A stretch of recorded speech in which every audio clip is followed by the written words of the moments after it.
Ako'y muling nabuhay sa araw ng diborsyo namin ng aking asawang si Liu Ruyan. Sa nakaraang buhay, malamig niya akong pinirmahan, ang kanyang tingin sa akin ay parang tumitingin sa isang walang kwentang basura. Ngunit sa pagkakataong ito, nang ilapag ko sa kanyang harapan ang kasulatan ng diborsyo, namumula ang kanyang mga mata habang pinunit ito. Inilapag ko ang nakaimprentang kasulatan ng diborsyo sa harapan ni Liu Ruyan. Pirmahan mo na. Dito mismo sa nakaraang buhay, hindi man lang ako tiningnan ng babaeng ito. Mabilis niyang pinirmahan ang kanyang pangalan. At pagkatapos ay ipinalabas ako ng kanyang assistant na parang basura. At ako si Guyuan, isang walang silbing na pangasawa sa pamilya Liu. Ito ang tatak sa akin ng mataas na lipunan ng Yuncheng, at ang nagbigay sa akin ng tatak na ito ay ang aking asawa mismo, si Liu Ruyan. Nakasuot siya ng puting suit na akmang-akma sa kanyang katawan. Nakataas ang kanyang mahabang buhok, nagpapakita ng kanyang mahabang leg. Walang bakas ng kahit anong emosyon sa kanyang napakagandang mukha. Ang lamig na nagmumula sa kanyang mga mata ay kayang magyelo sa natitirang hangin. Akala ko noon, sa pamamagitan ng pagsisikap, mapapainit ko ang yelong ito. Ngunit sa loob ng 3 taon ng kasal, ang napala ko lamang ay walang katapusang pagpapabaya at kahihiyan. Hindi niya ako gusto mula sa kaibuturan ng kanyang puso. Kinamumuhian niya ako. Alam ito ng buong mundo, hanggang sa bago ako mamatay. Nalaman ko na mayroon pala siyang white moonlight sa kanyang puso. At ako ay isa lamang panakip butas para sa kasal na isinaayos ng kanyang pamilya. Sa muling pagkabuhay na ito, ako'y pagod na, nagsawa na. Gusto ko nang makawala sa lahat ng ito. At pagkatapos ay maghanap ng isang lugar na may magandang tanawin, gumawa ng alak at tumanda. Para makamit ang buhay na pinapangarap ko. Tahimik ko siyang tinitingnan, hinihintay na pirmahan niya ang kasulatan gaya ng nakaraang buhay. Ngunit 1 segundo, 2 segundo, 10 segundo, hindi gumalaw si Liu Ruyan. Ang kanyang mga mata na walang emosyon ay nakatitig ngayon sa akin. Sa loob nito ay may mga emosyon na hindi ko maintindihan. Gulat, sakit at bahagyang pagkabahala. Sumimangot ako. Nagkakamali ba ako ng nakikita? Liu Ruyan, tingnan mong mabuti. Kasulatan ng diborsyo. Paalala ko sa kanya, kinatok ko pa ang mesa. Malaya ka na. Pwede mo nang hanapin ang iyong white moonlight. White moonlight, bulong niya. Biglang nawalan ng kulay ang kanyang mukha. Sa sumunod na segundo, gumawa siya ng isang bagay na hindi ko inaasahan. Bigla siyang tumayo, ipinagpatong ang kanyang mga kamay sa mesa, sumandal. Ang kanyang magagandang mata ay agad na napuno ng luha, nakatitig sa akin. Hindi ako pipirma. Ang kanyang boses ay nanginginig at paos, na parang nagmumula sa kaibuturan ng kanyang lalamunan. Natigilan ako. Hindi ito ang nangyari sa nakaraan. Sa nakaraang buhay, gustong-gusto niyang umalis ako. Anong sinabi mo? Nagduda ako kung tama ba ang narinig ko. Sabi ko, hindi ako pipirma. Ulit ni Liu Ruyan. Mas malakas ang kanyang boses. Inabot niya ang kasulatan ng diborsyo.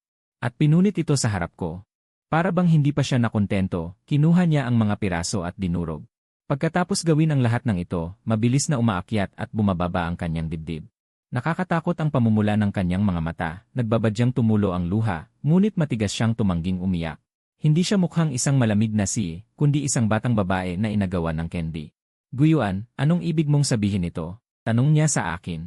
May paghikbi sa kanyang boses. Bakit mo ako hinihiwalayan? Naguluhan ako sa biglaang pagbabago niya. Anong nangyayari?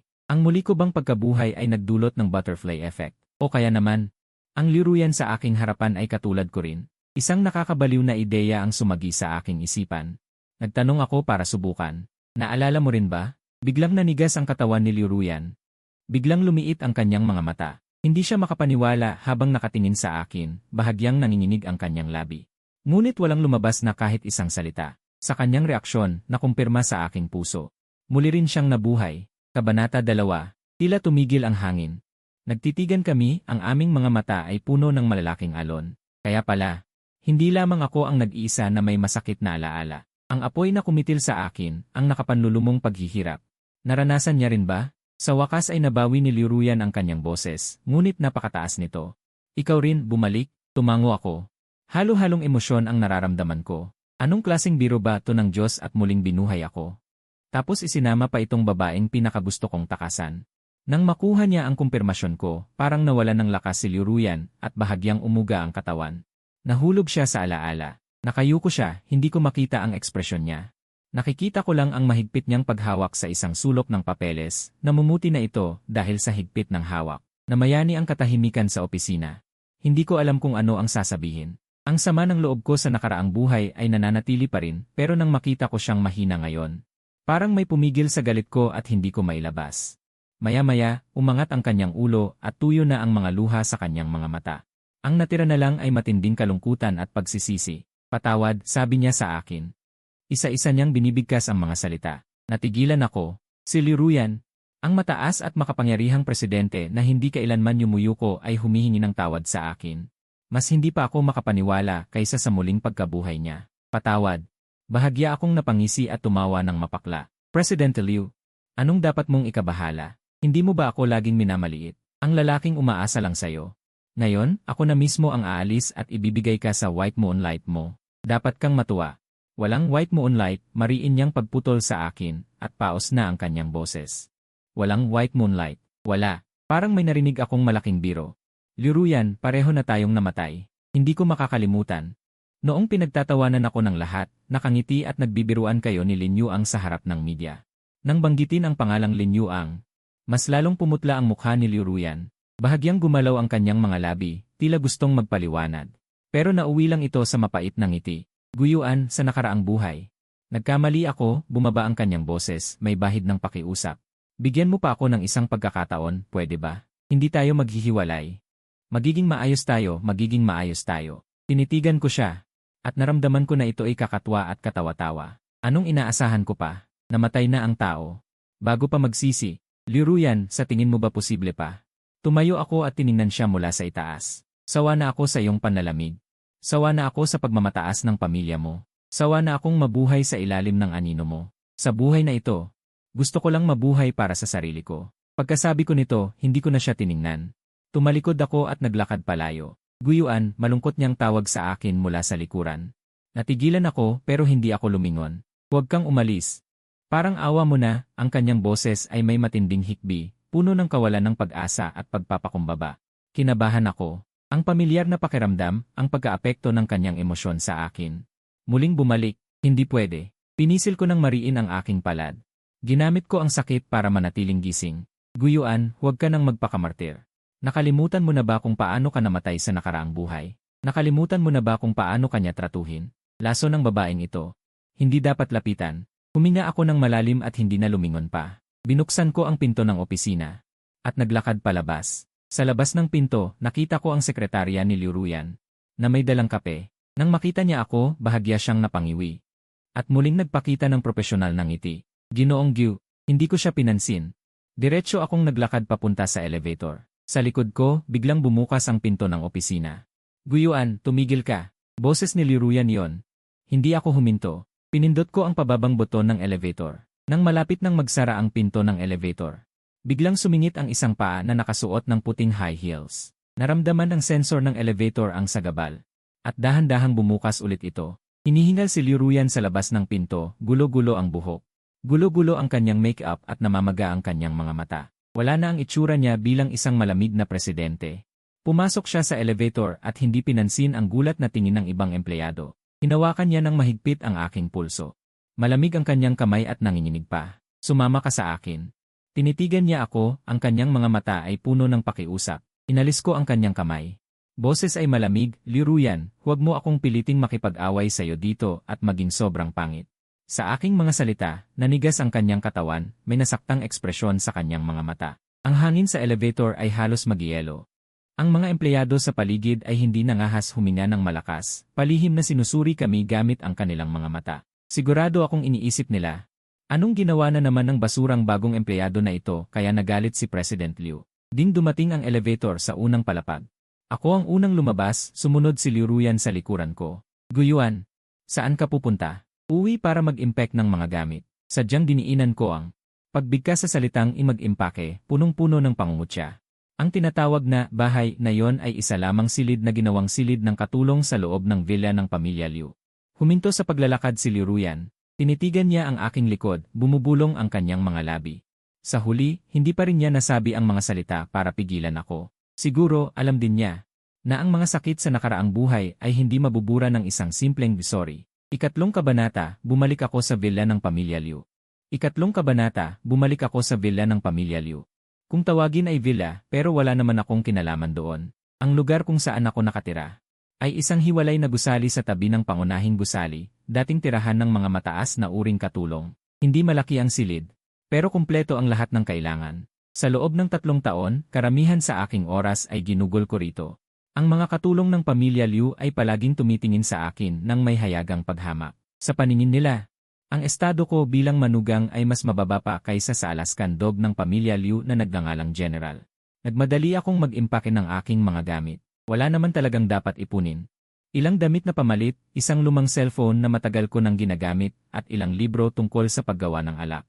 Isiniksik ko ang mga bagay na ito sa isang maleta at hinihila ito palabas ng silid. Sa bakuran, ang Alaskan dog na nagngangalang General ay nakahiga sa damuhan at nagpapaaraw.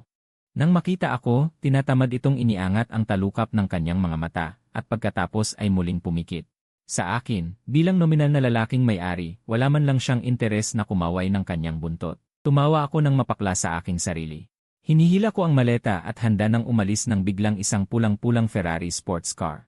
Ang humarurot papasok sa bakuran. Isang magandang pag-ikot ng likod at tumigil sa harap ko. Bumukas ang pinto ng kotse at lumabas ang isang babae na nakasuot ng kulay rosas na damit na may matamis at kaibig-ibig na mukha. Lin Xue, pinsan ni Liruyan, at siya rin ang tanging taong nagpapadama sa akin ng kahit katiting na init sa malamig na villa na ito. Bayaw, saan ka pupunta? Nang makita ni Lin Xue ang maleta sa aking kamay, biglang lumungkot ang kanyang mukha. 2 hakbang ang ginawa niya para makalapit sa akin. Xue, ninisyan ko siya. Hiwalay na kami ng pinsan mo. Paalis na ako. Hiwalay? Tumaas ng 8 antas ang boses ni Lin Xue. Punong-puno ng pagtataka. Bakit? Pumayag ba siya? Pumayag ba siya? Hindi mahalaga kung pumayag siya o hindi. Ang mahalaga ay, desidido na ako. Sa nakaraang buhay ko, pagkatapos kong mamatay. Narinig ko ang mga nurse na nag-uusap habang sinusubukang sagipin ako. Tila si Lin Xue lamang ang lumuha para sa aking pagkamatay. Kaya, sa kanya, palagi akong may labis na kabaitan. Hindi pwede.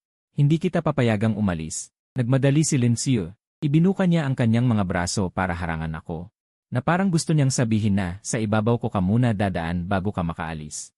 Bayaw, nag-away ba kayo ng pinsan ko? Matigas lang talaga ang ulo niya pero mabait naman. Huwag kang makipagtalo sa kanya. Pupuntahan ko siya at papagalitan. Umiling ako. Xue, sarili kong desisyon ito. Walang kinalaman ang pinsan mo rito. Paano walang kinalaman? Nagpapanik na tumatapak si Lin Xue. Inaapi ka na naman ba ng pinsan ko? Sabihin mo sa akin, tutulungan kitang gumanti. Tinitigan ko siya na nag-aalala sa akin. Umiinit ang puso ko. Baliw na bata, bagay ito ng matatanda. Huwag ka nang makialam. Inabot ko ang aking kamay para guluhin ang kanyang buhok. Mag-ingat ka palagi. Pagkatapos kong magsalita, nilagpasan ko siya at naghanda ng magpatuloy sa paglalakad. Guyuan, isang malamig na boses ang narinig ko mula sa likuran. Lumingon ako. Nakita ko si Liruyan na nakabalik na pala. Pakiusapan mo ang iyong bayaw. Gusto niya akong hiwalayan. Gusto pa niyang umalis ng bahay. Bumagsak ang tingin ni Liruyan sa maleta sa aking tabi, nanlumo ang kanyang mga mata. Huminga siya ng malalim, lumapit sa akin. Tumutunog ang kanyang mga takong sa batong daanan. Tumutunog ng itak-tak. Bawat tunog ay parang tumatapak sa puso ko. Nakaligpit na ang lahat ng gamit. Tumigil siya sa harap ko, medyo paos ang boses. Hindi na talaga maiiwasan. Hindi na talaga maiiwasan. Ang aking pagiging desidido. Unti-unting nawala ang liwanag sa kanyang mga mata. Tumahimik siya saglit at biglang sinabi, "Sige, aalis ka na. Dalhin mo si General." Nagulat ako. Hindi lang ako, pati si Lin Xue at ang katulong na si Chen ay nagulat din. Si General ay ang alagang aso ni Liruyan, napakaingat niya rito. Kahit ang mga katulong ay hindi niya pinapahawak, tapos ngayon, gusto niyang ipasama sa akin. Liruyan, anong pakulo na naman ito? Tinitigan ko siya ng may pag-alinlangan. Wala akong pakulo. Seryoso ang ekspresyon ni Liruyan. Gusto ka ni General. Pag umalis ka, hindi siya masasanay. Gusto ako, halos matawa ako. Kahit tingnan ako ng asong yon, hindi man lang niya igalaw ang talukap ng mata niya. Yon ba ang gusto? Liruyan, para lang pigilan ako, kaya mong magsinungaling ng ganyan. Bago pa man ako makapagsalita, biglang tumayo si General sa damuhan at masayang tumakbo papunta sa akin. Tapos, sa harap ng lahat ng nagulat, basta na lang niyang kinuskos ang kanyang malaking ulo sa binti ko. Halos mahulog ang panga ni Lin Xue at katulong Chen. Yon pa ba ang supladang? General na walang pinapansin. Nakita mo, di ba tama ako? Bahagyang umiti si Liruyan. Napatingin ako sa malaking aso sa paanan ko na. Biglang naging napakagiliw sa akin. Naguguluhan ang isip ko. Anong nangyayari sa mundo? Kabanata 4. Sa huli, hindi ako nakaalis. Hindi dahil kay Liruyan. Hindi rin dahil kay Lin Xue, kundi dahil sa asong nagngangalang General. Mahigpit niyang kinagat ang maleta ko na para bang sinasabing, alis ka. CJ, iwan mo muna ang maleta. Sinubukan ko siyang kausapin, tumahol siya sa akin. Nang 2 beses na nagpapahiwatig na hindi niya ako maintindihan. Sinubukan kong magpumiglas pero napakalakas ng kanyang kagat. Halos matumba ako. Sa huli, napagod ako at pawis na pawis habang ang aso ay nakikipagtagisan pa rin sa akin ng may lakas. Nanood lang si Lencio sa gilid, tumatawa ng malakas, at kumuha pa ng ilang litrato gamit ang kanyang cellphone na sinasabing ipopost niya sa social media. Ang caption daw ay, ang matinding paglalaban ng mga aso, ano kaya ang dahilan? Naiinis ako na gusto kong magpakamatay. Nakatayo lang si Liuruyan sa isang tabi, tahimik na nanonood. Hindi rin siya nagsasalita. Komplikado ang kanyang mga mata. May pagkaawa, may paghingi ng tawad at may bahid ng pagmamahal. Siguro namamalikmata lang ako. Sa huli sumuko ako. Sige na, hindi na ako alis. Bitawan mo na yan. Sinigawan ko si General. Nakakagulat pagkatapos kong magsalita. Agad na binitawan ni General ang maleta. Tapos winawagayway ang kanyang buntot, tumakbo siya kay Liuruyan. Nakangiting tumingala para bang nagmamayabang. Lumuhod si Liuruyan. Hinaplos ang kanyang ulo at may ibinulong. Malayo ako. Kaya hindi ko narinig, pero nakita kong umiti siya. Napakaliit ng ngiti, pero parang sinag ng araw sa taglamig na biglang nagpaliwanag sa kanyang malamig na mukha. Medyo natulala ako. 3 taon na kaming kasal. Pero hindi ko pa siya nakitang umiti ng ganoon katotoo. Bayaw, huwag ka nang tumingin. Mahuhulog na ang mga mata mo. Lumapit si Lencio. Sinundot ako gamit ang kanyang siko, at kumindat na nagsasabing, maganda ba ang pinsan ko? Bumalik ako sa realidad na mula ang matanda kong mukha at nagmatigas na. Hindi naman. Sus, kunwari ka pa. Umirap si Lencio at pagkatapos ay bumulong sa akin, bayaw. Huwag mong isipin na malamig si ate, pero sa totoo lang, nag-aalala siya sa iyo. Nag-aalala sa akin. Para akong nakarinig ng isang nakakatawang biro. Ano ang inaalala niya sa akin? Inaalala niya ba kung inaapi ako ng mga liw? O inaalala niya ba kung sapat ang aking allowance ngayong buwan? Hindi yan. Nagmadali si Lencio. Alam mo ba na noong huling nagkasipon at nilagnat ka, ang pinsan mo mismo ang nagluto ng lugaw para sa'yo? At saka, yung paborito mong libro tungkol sa paggawa ng alak na wala na sa sirkulasyon, pinaghirapan din yun ng pinsan mo. Marami siyang kinausap para lang makuha yun mula sa ibang bansa. Hindi lang siya magaling magpakita ng nararamdaman. Natigilan ako. Talaga? Bakit wala akong maalala? Ang natatandaan ko lang. Noong huling nilagnat ako ng 39 degrees, tinawagan ko siya. Ang lamig niyang sumagot. May meeting ako, sabay baba ng telepono. Tungkol naman sa libro. Akala ko binudget ko yun at binili sa isang second-hand bookstore. Ibig sabihin ba nagkamali ako? Hindi pwede. Ang sakit ng nakaraan ay napakatotoo. Paano yun naging pagkakamali? Sigurado akong binayaran ni Liuruyan si Lencio para magsinungaling sa akin. Si Aoy, hindi mo siya kailangang ipagtanggol, putol ko sa kanya. Ang pagitan namin ay hindi masosolusyonan ng ilang mangkok ng lugaw o ilang libro. Pagkatapos kong sabihin yon, hindi ko na siya pinansin at kinaladkad ko ang aking walang lamang maleta. Bumalik ako sa aking maliit na apartment. Sumusunod sa akin si General habang kumakaway ang kanyang buntot. Isinara ko ang pinto at iniwan siya sa labas. Nasa labas siya ng pinto at umungol ng 2 beses, parang isang inabandunang tuta. Hindi ko siya pinansin. Nakahiga ako sa kama at ang gulo-gulo ng isip ko. Ang mga luha ni Liuruyan. Ang mga sinabi ni Lencio at ang kakaibang kilos ni General. Lahat ng ito ay lumilikha ng malaking pagkakaiba sa mga alaala ko sa nakaraan. Ibig sabihin ba nito? Hindi lang kaming dalawa ang nabuhay muli. Ang mundo ay nagbago rin sa paraang hindi ko alam. Habang nag-isip ako ng kung ano-ano, tumunog ang telepono ko. Isang hindi pamilyar na numero. Nag-alinlangan ako. Pero sinagot ko pa rin. Hello, sino to? Nanginginig ang boses ko. Bugoy, hindi mo na ba kilala ang boses ng tatay mo? Tumawa ang nasa kabilang linya pero may bahid ng hindi mapansing pag-aalala sa tono niya. Biglang umugong ang utak ko. Isang malaking kawalan ang boses na ito, ang tono na ito. Talaga bang tatay ko ito? Pero paano nangyari, di ba ikaw ay? Nauutal ako, hindi makapagsalita. Patay na. Tama ba? Bumuntong hininga sa kabilang linya. Mahabang kwento. Nasaan ka ngayon? Pwede ba tayong magkita? Pwede. Mabilis akong tumango at ibinigay ang address ng mansyon ng mga liw. Pagkababa ng telepono, nanatili pa rin ako sa malaking pagkabigla. Buhay ang tatay ko. Ang balitang ito ay mas nakakagulat kaysa sa muling pagkabuhay ko. Nagmadali akong nagpalit ng damit, walang paalam. Sumugod ako palabas ng mansyon. Sabik akong naghintay sa labas. Pagkatapos ng halos kalahating oras, isang itim na Audi ang huminto sa harap ko. Bumukas ang pinto ng sasakyan. Isang lalaking nakasuot ng itim na kasuotang chino, kulay abo ang buhok, ngunit masigla ang anyo. Bumaba siya mula sa sasakyan. Nang makita ko siya, hindi ko na napigilan ang aking mga luha. Tumulo ang mga ito. Tay, sumugod ako at mahigpit siyang niyakap. Pamilyar pa rin, may bahagyang amoy ng tabako. Hindi ba't na aksidente ka? Mayroon akong nagawang kasalanan. Para protektahan ka, kinailangan kong magpanggap na patay para makatakas. Nagkasala ako sa isang tao. Nagulat ako. Isang napakalakas na kalaban.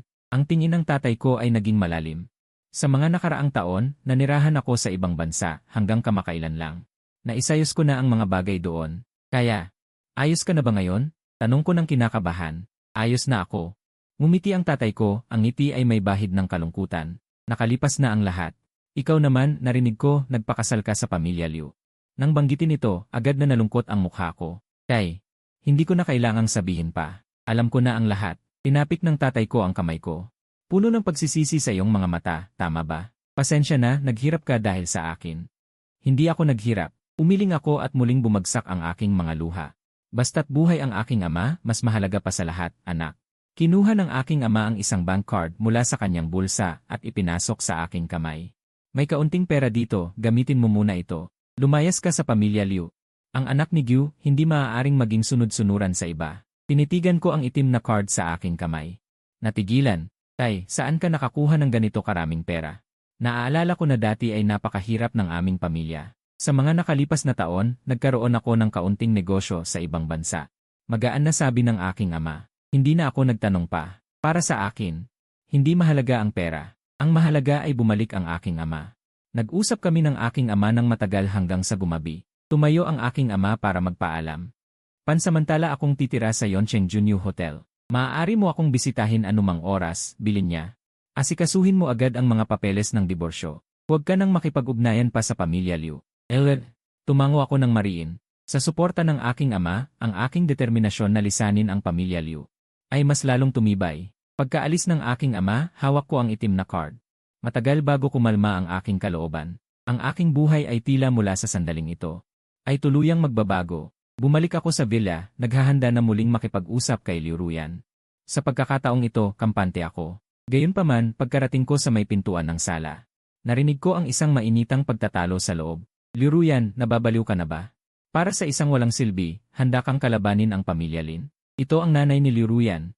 Ang aking mapanlait at masungit na biyanan sa matinis na boses. Nay, hindi siya walang silbi. Sa boses ni Liu Ruyan, may bahid ng pagod at determinasyon. At saka, magkaibigan lang kami ni Lin Yuang. Hindi ko kailanman naisip na maging kami.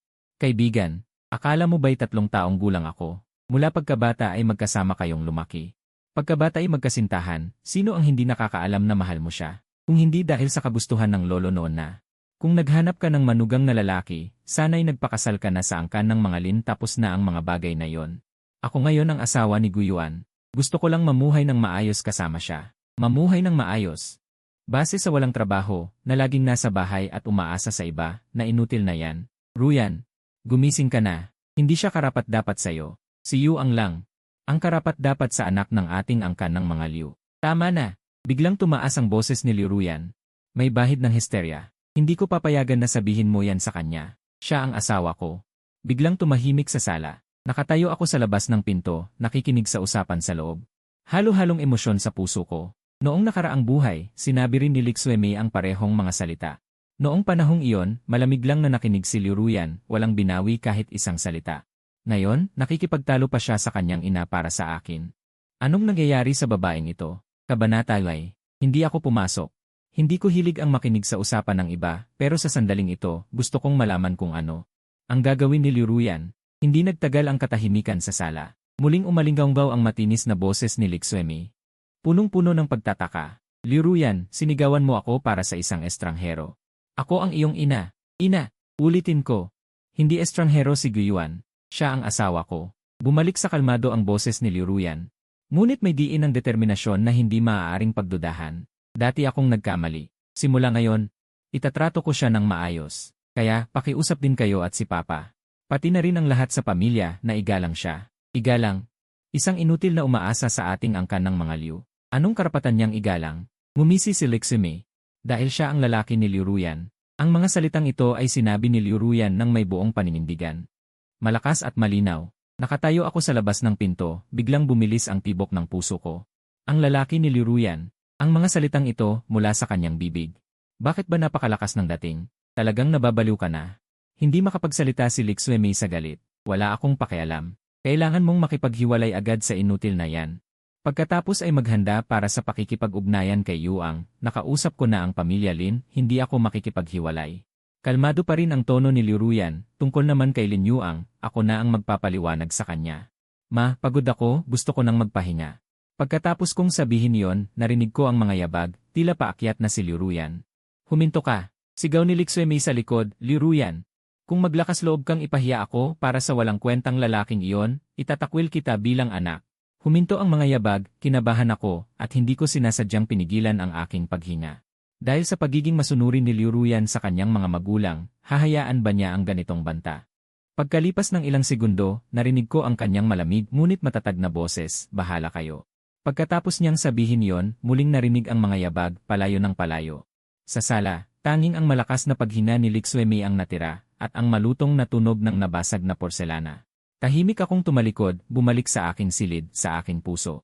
Parang nabasag na bote ng iba't ibang panlasa, hindi ko masabi kung ano ang nararamdaman ko. Pagkatuwa, parang meron. Tutal, ito ang unang pagkakataon na si Liu Ruyan. Para sa akin, hayagang sumuway sa kanyang pamilya. Ngunit mas marami ang pagdududa at pag-ingat. Ang isang tao ba, dahil sa muling pagkabuhay, ay talagang magbabago ng 180 degrees. Malinaw pa rin sa aking alaala ang mga sakit noong nakaraang buhay, hindi ako basta-basta naniniwala. Siguro, isa lamang itong pagpapahirap sa sarili para manatili ako sa kanya. Tutal, hindi na ako ang dating walang-wala na lalaki, kahit na hindi pa niya alam ang tungkol sa aking ama.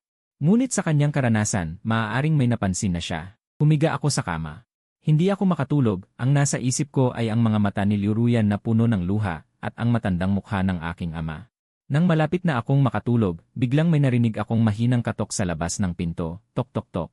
Agad akong napabalikwas at umupo, sino yan? Walang tunog sa labas ng pinto, kumunot ang noo ko, akala ko nagkamali lang ako ng dinig.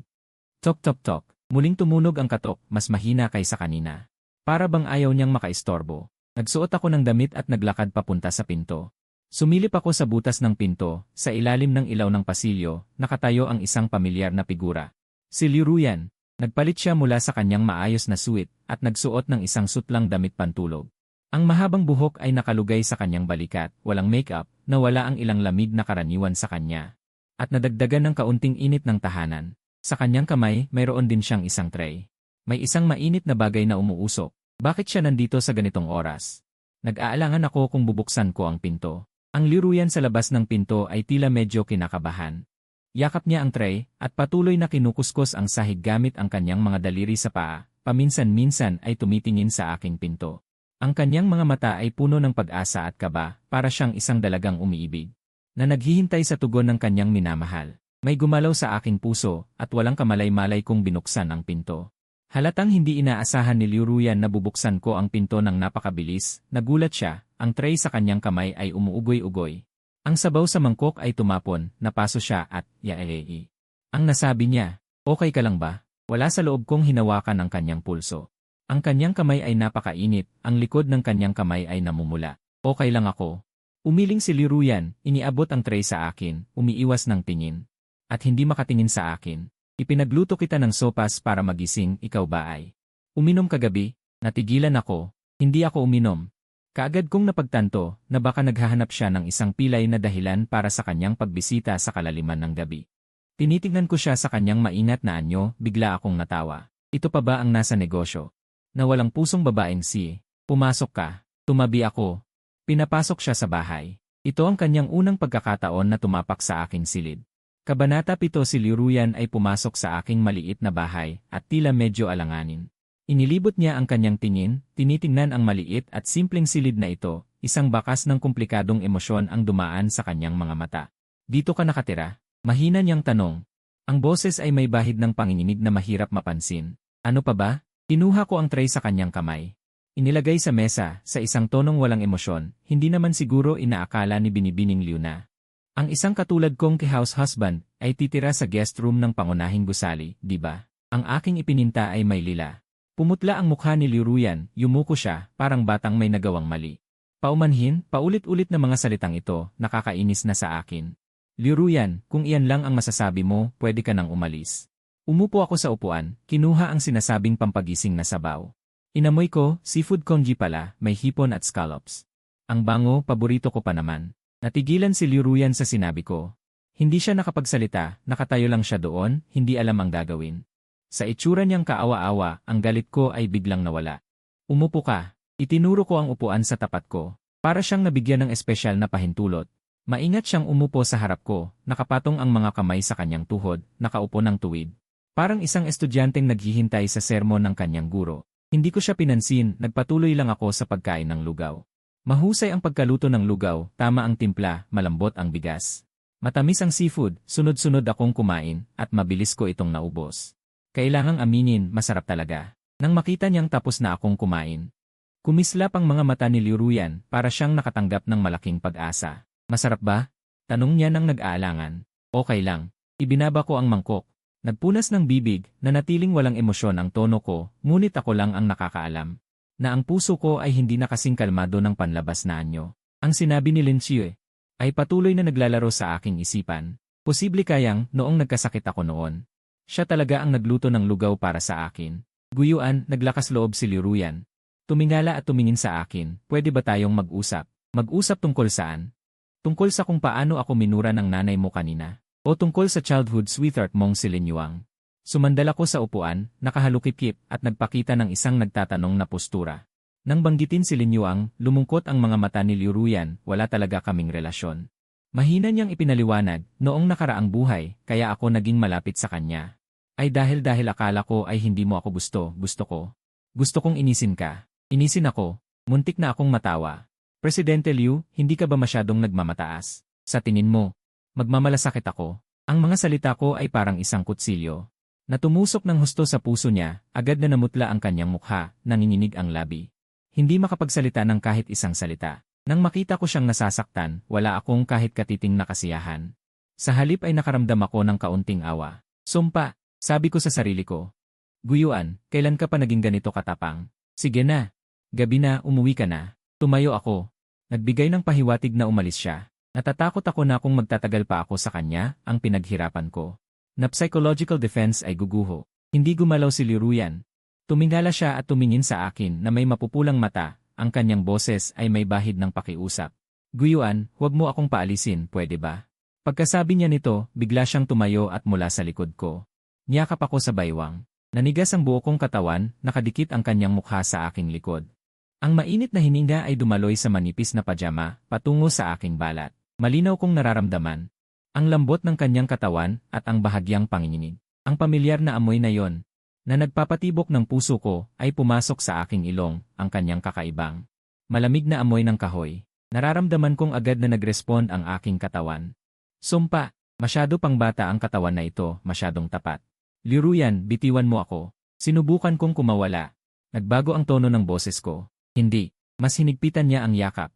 Ibinabaon ang kanyang mukha sa aking likod, at sinabi ng mahina, Guyuan. Alam ko na nagkamali ako noon, nagkamali ako ng sobra. Saktan mo ako. Sigawan mo ako, kahit anong gawin mo sa akin, huwag mo lang akong iwan. Ang kanyang boses ay puno ng paghikbi, ang mainit na luha, sa pamamagitan ng damit pantulog. Bumasa sa aking likod, ang puso ko'y nagulo. Kabanata 8, sa huli, hindi ko siya naitulak, o sabihin na lang. Nasa kaibuturan ng puso ko, ayaw ko siyang itulak. Nanigas ako sa kinatatayuan ko. Hinayaan ko siyang yakapin ako mula sa likod, dinadama ang init at panginginig ng kanyang katawan, kaming dalawa.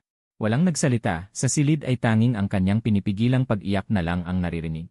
At ang tibok ng puso naming dalawa. Hindi ko alam kung gaano katagal ang lumipas, ang kanyang pag-iyak ay unti-unting huminto. Guyuan, mahina niyang sinabi sa likod ko. Naaalala mo pa ba noong unang tayong nagkita? Natigilan ako noong unang nagkita. Iyon ay isang araw bago tayo ikasal, sa silid aklatan ng matandang lalaki ng pamilya Liu, noong panahong iyon. Siya ay nakasuot ng puting suit, tulad ng isang mayabang na reyna, malamig na sinabi sa akin. Hindi ko alintana kung ano ang iyong layunin, magpakasal sa akin, mas mabuting maging kalmado ka. Huwag magkaroon ng anumang hindi nararapat na ilusyon. Noong panahong iyon, dahil kakagaling ko lang sa pagkawala ng aking ama. Naghihirap sa harap ng kanyang babala, maaari ko lamang yumuko ng mapagpakumbaba. Naaalala ko, mahina kong sinabi ang dalawang salita. Kung gayon, naaalala mo ba? Noong sinabi ko sa'yo, gusto ko ng tahimik. Naaalala ko. Kung gayon, alam mo ba kung bakit gusto ko ng tahimik? Kumunot ang noo ko. Hindi ko alam kung ano ang ibig niyang sabihin. Dahil huminto siya. Bumaba ang kanyang boses. Dahil naririnig ko ang tibok ng iyong puso. Anong sinabi mo? Bigla akong lumingon, hindi makapaniwalang tumingin sa kanya. Nagulat siya sa akin, at hindi sinasadyang umatras ng isang hakbang, ngunit nakayakap pa rin sa aking kamay. Hindi bumitaw. Naririnig ko ang tibok ng iyong puso, inulit niyang muli. Ang kanyang mga mata ay walang katapusang seryoso, mula noong una tayong nagkita, kaya ko na. Ang utak ko ay umugong. Ganap na natulala. Naririnig niya ang tibok ng puso ko. Ito. Anong walang katotohanang setting ito? Hindi nakapagtataka na palagi kong nararamdaman. Palagi kong nararamdaman na kaya niyang basahin ang aking isipan. Hindi nakapagtataka na sa tuwing palihim ko siyang minumura sa aking puso, ang kanyang mukha ay nagiging mas malamig.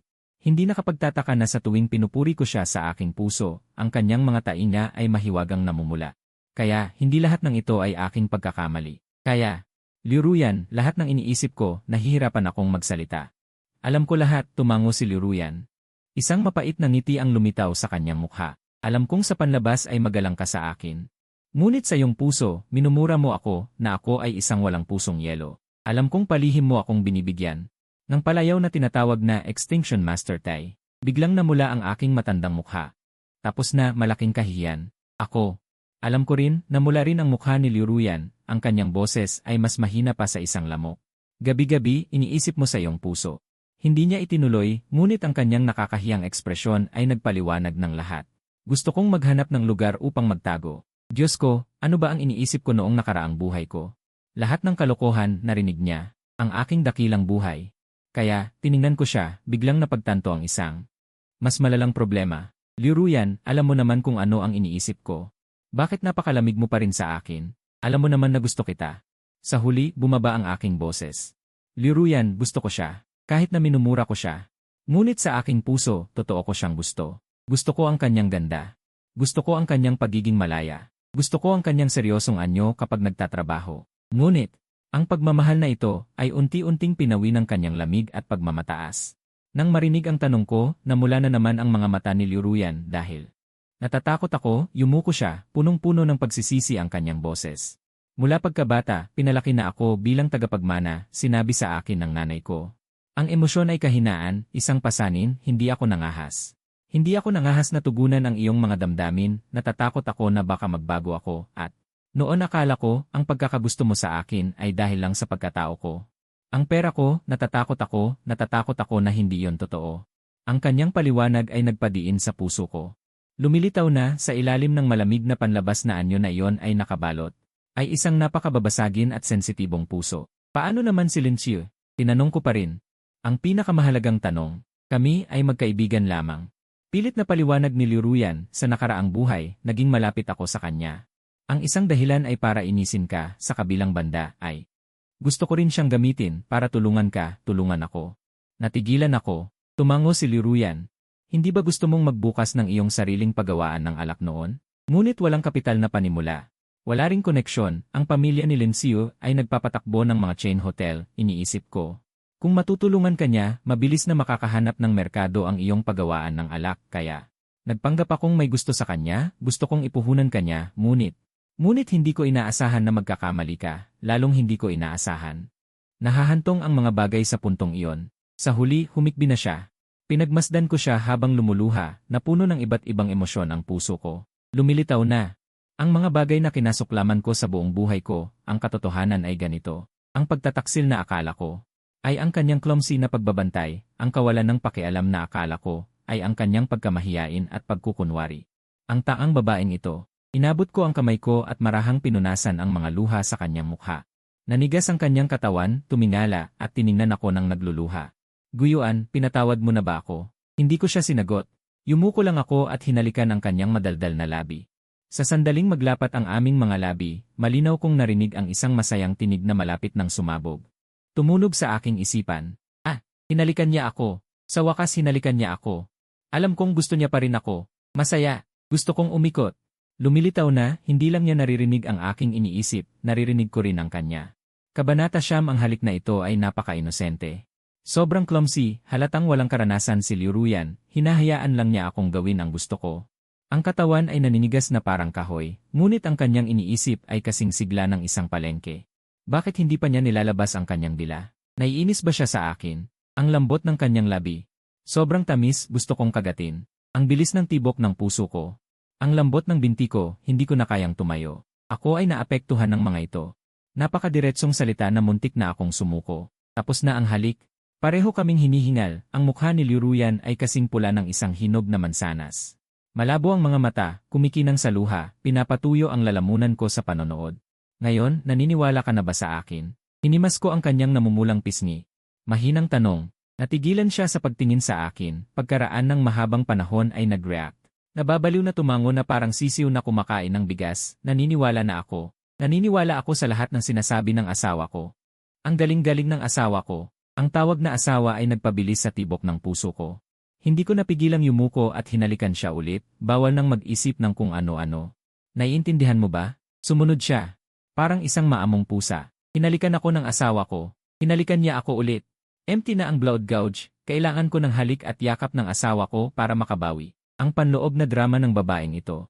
Bakit ganoon karami? Napakalaki ng kaibahan sa kanyang panlabas na anyo ng isang ice queen niya.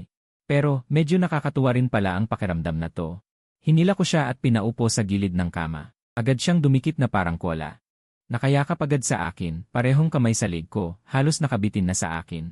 Guyuan, makikipaghiwalay ka pa ba sa akin? Nakataas ang maliit niyang mukha, nagtatanong ng may pagmamakaawa. Huwag kang papayag. Kapag sinabi mong papayag ka, iiyak ako. Iiyak ako sa harap mo. Hindi na ako makikipaghiwalay. Hinaplos ko ang kanyang buhok, puno ng pagpaparaya at pagmamahal ang tono ko. Napunta ako sa isang katulad mong sakit sa ulo. Talo na ako. Yehe! Naghiyawan siya at sa mukha ko ay isisisisi. Hinalikan ako. Ang saya. Asawa ko na siya. Lin Xue, maliit na sinungaling, hindi mo siya maagaw sa akin. Ako. Talagang itinuturing pa rin niya si Lin Xue na kalaban sa pag-ibig. Ano ba to? Naglinis ako ng lalamunan. Napagdesisyonan kong makipagkasundo sa kanya. Pwede tayong hindi maghiwalay, pero may ilang kondisyon ako. Sabihin mo. Hindi lang ilang kondisyon, kahit daan-daan pa. Agad siyang umayos ng upo. Seryoso ang mukha. Basta hindi tayo maghiwalay, kahit ano nang ipagawa mo, gagawin ko. Kahit pa hehehe. Dahil sa mga kalokohan sa utak niya. Hindi ako nakapagsalita. Itinaas ko ang isang daliri. Simula ngayon sa bahay. Bawal mo na akong tawaging Guyuan. Asawa ang itatawag mo sa akin. Ito yung narinig ko sa isip niya kanina. Namula agad ang mukha ni Liu Ruyan. Aasawa, utal niyang sabi. Ang tagal bago niya nasabi. Nakakahiya. Pero gustong gusto ko. Asawa, asawa, asawa. Pinagmamasdan ko siyang nahihiya sa panlabas pero parang tigre sa loob. Hindi ko mapigilang matawa. Hindi mo masabi. Sinasadya kong sumimangot. Sabihin mo. Kaya mo yan. Huminga siya ng malalim. Pumikit. Parang bulong ng lamok niyang sinabi, asawa. Ang lambing-lambing ng boses niya. May kasama pang panunuyo. Nananayo ang balahibo ko. Mabuti. Tumango ako ng may kasiyahan. Itinaas ang pangalawang daliri. Pangalawa. Simula ngayon, ako ang masusunod sa mga bagay sa bahay. CJ. Tumango siya agad. Asawa ang masusunod. Kung sabihin ni asawa na pumunta ako sa silangan, hindi ako pupunta sa kanluran.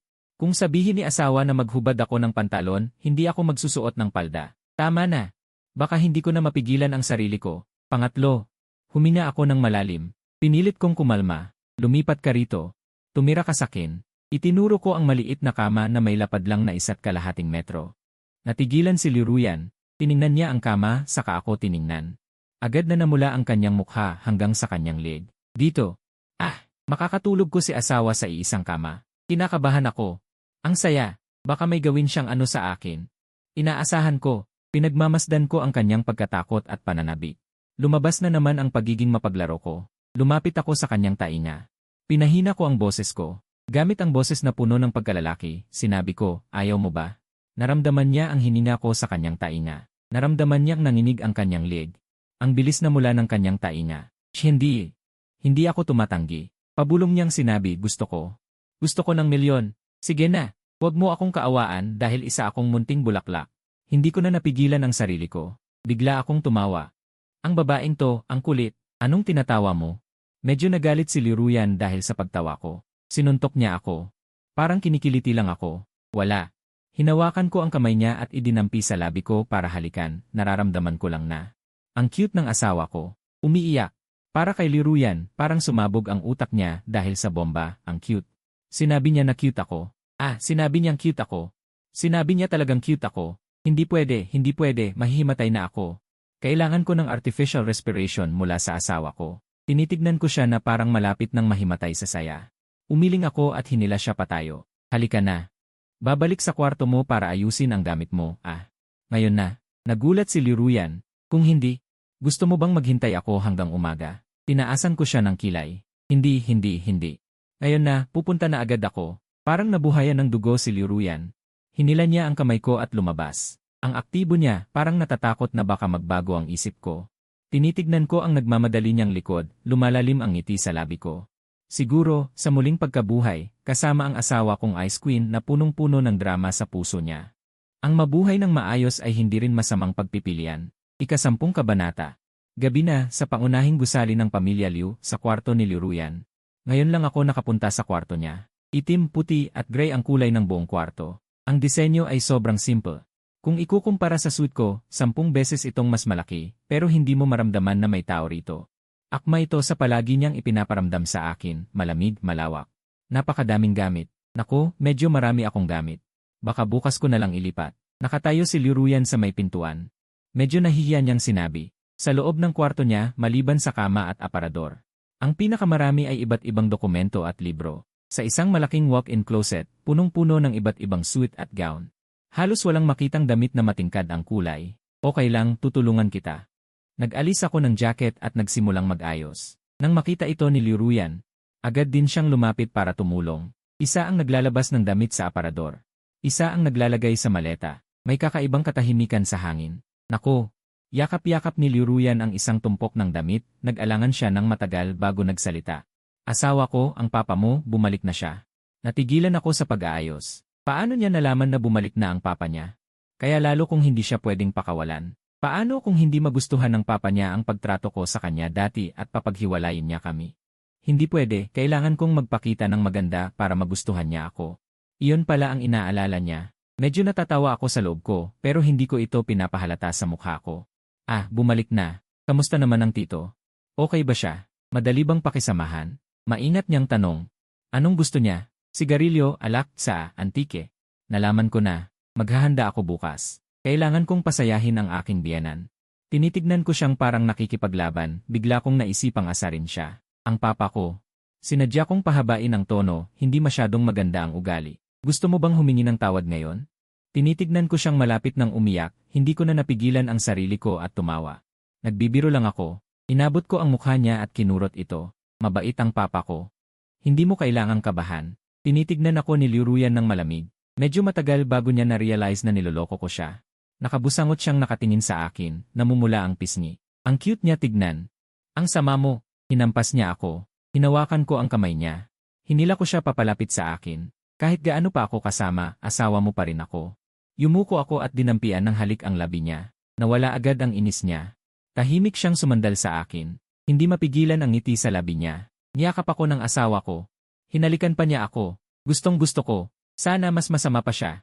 Hehehe, pwede bang mag-isip ng matinong bagay ang babaeng ito? Nagkulitan kami at inabot ng mahigit 1 oras bago namin naayos ang gamit niya.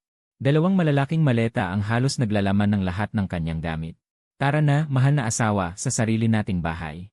Buhat ko ang 2 maleta, tig-isa sa bawat kamay, at kumindat sa kanya. Sumunod si Liruyan sa akin na parang buntot. Kaming 2, isa sa harap at isa sa likod, ay lumabas ng pangunahing gusali at naglakad patungo sa Tianfang nang walang itinatago.